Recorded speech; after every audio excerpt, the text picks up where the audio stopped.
आणि मराठी अनुशासन आणि शिस्त त्या व्यतिरिक्त स्वच्छता या विषयावरती पण आपण बोलणार आहोत।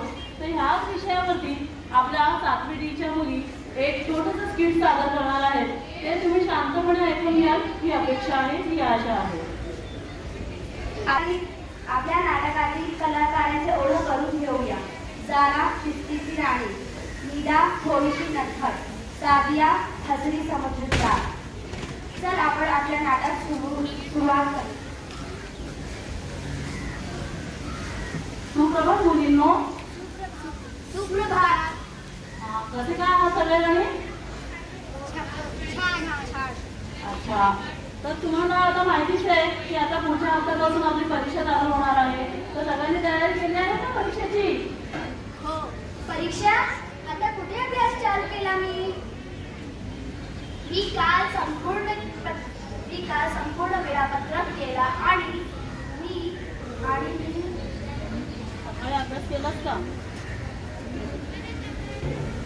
काय म्हणायचंय तुला? सकाळी अभ्यास केलास का उठून? हो।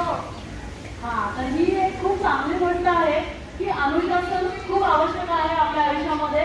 वेळेवर झोपणं, वेळेवर उठणं, वेळेवर अभ्यास करणं आणि प्रत्येक गोष्टीचे ठराविक टाइम टेबल असणं खूप आवश्यक आहे की नाही? हो। अच्छा सादिया, तू काय केलं काल? मी सुबह सकाळी उठतो आणि सकाळी उठून अभ्यास करते का? अच्छा, खूप चांगलं आहे। तर त्याच्यासाठी वेळापत्रक बनवणं आणि वेळेचं खास नियोजन करणं खूप आवश्यक आहे। त्याचबरोबर आपण स्वच्छतेचीही काळजी घेणं खूप आवश्यक आहे, हो की नाही मुलींनो? तर मित्रांनो, मस्ती हवीच पण वेळेवर। शिस्त म्हणजे कठीण जीवन नव्हे, आपल्या स्वप्नांची शिडी आहे। थँक्यू जजाकल्ला। सुविचार कोण म्हणणार आहे? सुविचार कोण म्हणेल? सुविचार निदा।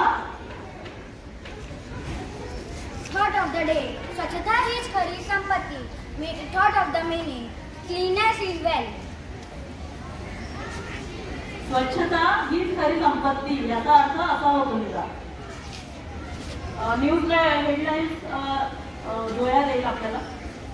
मुंबईच्या वाढत्या लोकसंख्येची पाण्याचा मागणी पूर्ण करण्यासाठी मुंबई महापालिकेकडून समुद्राचे खारे पाणी गोळे करण्यासाठी मनोरी येथे निरीक्षणीकरण प्रकल्प उभारला जाणार आहे। थँक्यू जजाकल्ला।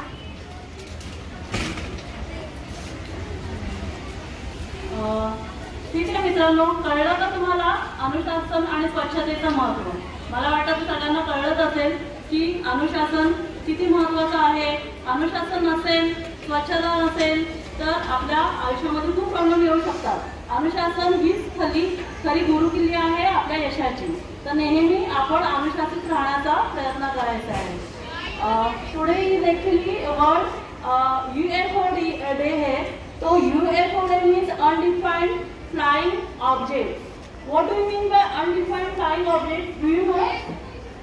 तो स्काई में आपको बहुत सारे ऑब्जेक्ट दिखते हैं।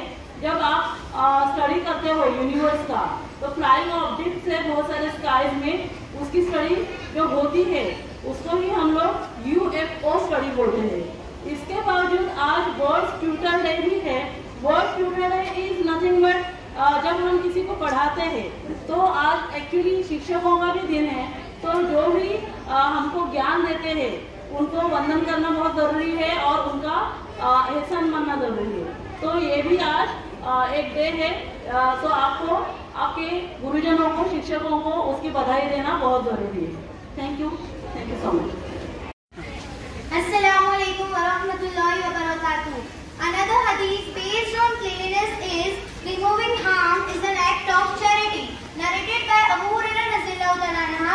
Removing harmful things from the road is an act of charity.